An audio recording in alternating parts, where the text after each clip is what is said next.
ایک کامیاب زندگی کا اصل راز ہے کیا؟ کیا یہ صرف اچھے نمبرز ہیں یا کوئی بہت بڑی نوکری؟ آج کے اس تجزیے میں ہم اسی گہری سچائی کو سمجھنے کی کوشش کریں گے جو ایک بھرپور زندگی کی بنیاد ہے۔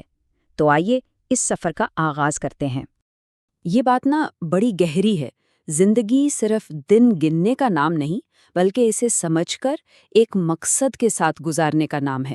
اصل سوال یہ نہیں کہ ہم کتنے سال جیتے ہیں، بلکہ یہ ہے کہ ہم جیتے کیسے ہیں، اور اسی کیسے کا جواب دو مضبوط ستونوں پر کھڑا ہے۔ اور وہ دو ستون ہیں وابستگی اور پختگی۔ ایک کا تعلق سیدھا سیدھا ہمارے دل سے ہے، یہ ہمارا جذبہ ہے، ہماری لگن ہے، اور دوسرے کا تعلق ہے عقل سے، یعنی سمجھ، حکمت، جو ہمیں صحیح راستے پر رکھتی ہے۔ ایک کامیاب زندگی دراصل انہی دونوں کے توازن کا نام ہے۔ تو چلیں پہلے ستون سے شروع کرتے ہیں، یعنی وابستگی۔ یہ وہ طاقت ہے، وہ کشش ہے جو ایک طالب علم کو اپنے اسکول سے، ایک شہری کو اپنے ملک سے، اور ایک انسان کو اس کے اصل مقصد سے جوڑتی ہے۔ وابستگی آخر ہے کیا؟ یہ دراصل وہ جذباتی اور فکری قوت ہے جو ہماری زندگی کو ایک سمت دیتی ہے، ایک مقصد دیتی ہے۔ یہ وہ انجن ہے جو ہمیں تب بھی آگے بڑھنے کی ہمت دیتا ہے جب راستے میں مشکلات ہوں۔ اچھا، اس طاقت کو اور بہتر طریقے سے سمجھنے کے لیے ہم اسے 3 حصوں میں دیکھ سکتے ہیں۔ پہلی ہے جذباتی، دوسری فکری، اور تیسری اخلاقی وابستگی۔ آئیے دیکھتے ہیں کہ یہ تینوں ہماری زندگی میں کیسے کام کرتی ہیں۔ یہاں ایک بڑی دلچسپ بات سامنے آتی ہے۔ دیکھیں، جذباتی وابستگی تو دل سے ہوتی ہے، جیسے دوستوں سے محبت، لیکن کیا یہ محبت اندھی ہونی چاہیے؟ نہیں، اصل وابستگی اندھی نہیں ہوتی۔ یہ صرف ساتھ دینا نہیں، بلکہ صحیح اور غلط میں فرق کرنا سکھاتی ہے۔ اگر کوئی دوست غلطی کر رہا ہے تو اسے روکنا ہی تو سچی دوستی ہے۔ پھر آتی ہے فکری وابستگی۔ یہ کسی نظریے، اصول یا ایک بڑے مقصد سے جڑنے کا نام ہے۔ مثال کے طور پر قائد اعظم محمد علی جناح کی وابستگی صرف جذباتی نہیں تھی، بلکہ ایک واضح سوچ اور اصولوں پر کھڑی تھی۔ یہی فکری وابستگی انسان کو بڑے مقاصد تک پہنچاتی ہے۔ اور تیسری قسم ہے اخلاقی وابستگی۔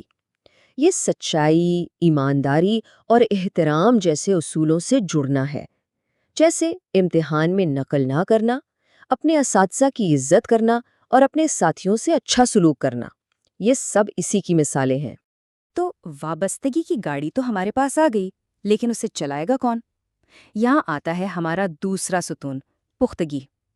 اگر وابستگی ایک طاقتور گاڑی ہے تو پختگی وہ سمجھدار ڈرائیور ہے جو اسے صحیح منزل تک پہنچاتا ہے۔ ایک بات یاد رکھیے گا، پختگی کا تعلق عمر سے نہیں، شعور سے ہے۔ یہ اپنے جذبات پر قابو پانے اور صاف ذہن سے سوچنے کی صلاحیت ہے۔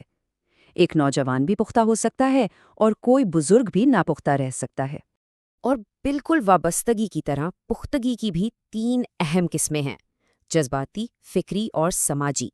یہ تینوں مل کر ہی ایک متوازن شخصیت بناتی ہیں۔ جذباتی پختگی کا مطلب ہے کہ کامیابی میں عاجزی اور ناکامی میں صبر کا دامن ہاتھ سے نہ جائے، یعنی خوشی میں آپے سے باہر نہ ہو اور غصے میں خود پر قابو رکھیں۔ یہی اصل پختگی ہے۔ فکری پختگی یہ ہے کہ اختلاف رائے کو برداشت کیا جائے۔ اگر کسی کی سوچ ہم سے الگ ہے تو اسے دشمن نہ سمجھا جائے، بلکہ اس کی دلیل سنی جائے۔ یہ ایک مہذب اور پڑھے لکھے ذہن کی نشانی ہے۔ اور پھر آتی ہے سماجی پختگی، جس کا مطلب ہے اپنے ماحول اور معاشرے کی ذمہ داری لینا، اپنے اسکول کی چیزوں کو اپنا سمجھ کر ان کی حفاظت کرنا، صفائی کا خیال رکھنا۔ یہ سب ظاہر کرتا ہے کہ ایک شخص سماجی طور پر کتنا پختہ ہے۔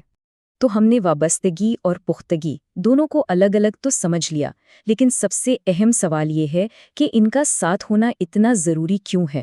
کیا ہوتا ہے اگر ان میں سے کوئی ایک کم ہو جائے؟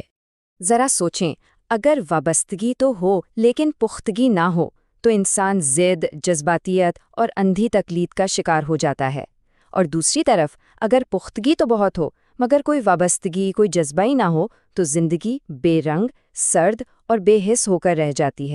تو حل کیا ہے؟ حل ہے توازن۔ ایسی وابستگی جسے عقل کی رہنمائی حاصل ہو، اور ایسی پختگی جسے دل کی گرمی ملتی رہے۔ جب دل اور دماغ مل کر کام کرتے ہیں تبھی ایک بہترین شخصیت بنتی ہے۔ یہ سب جاننے کے بعد اب سب سے اہم سوال یہ ہے کہ ہم اپنی وابستگی اور پختگی کو بہتر کیسے بنا سکتے ہیں۔ چلیں اس کے کچھ عملی طریقوں پر نظر ڈالتے ہیں۔ اس کے 3 بنیادی راستے ہیں۔ پہلا، خود احتسابی، یعنی اپنے اعمال کا روز جائزہ لینا۔ دوسرا، مطالعہ اور سیکھنے کا عمل جاری رکھنا۔ اور تیسرا، خدمت، یعنی دوسروں کے کام آنا۔ خود احتسابی کو اپنی عادت بنانے کا ایک بہت آسان طریقہ ہے۔ روزانہ بس خود سے یہ ایک سوال پوچھیں، آج میں نے اپنے ادارے اور اپنے کردار کو بہتر بنانے کے لیے کیا کیا؟ یہ چھوٹا سا سوال ہماری سوچ میں بہت بڑی تبدیلی لا سکتا ہے۔ اور آخر میں یہ ایک نہایت اہم پیغام ہے۔ دنیا میں ذہین لوگوں کی کمی نہیں، لیکن اصل ضرورت باکردار لوگوں کی ہے۔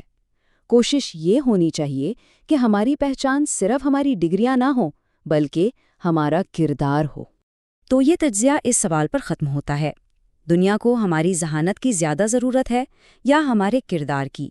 شاید اصل جواب یہ ہے کہ دنیا کو ایسے لوگوں کی ضرورت ہے جن کی ذہانت ان کے کردار کے تابع ہو، جن کی وابستگی ان کی پختگی سے رہنمائی حاصل کرے۔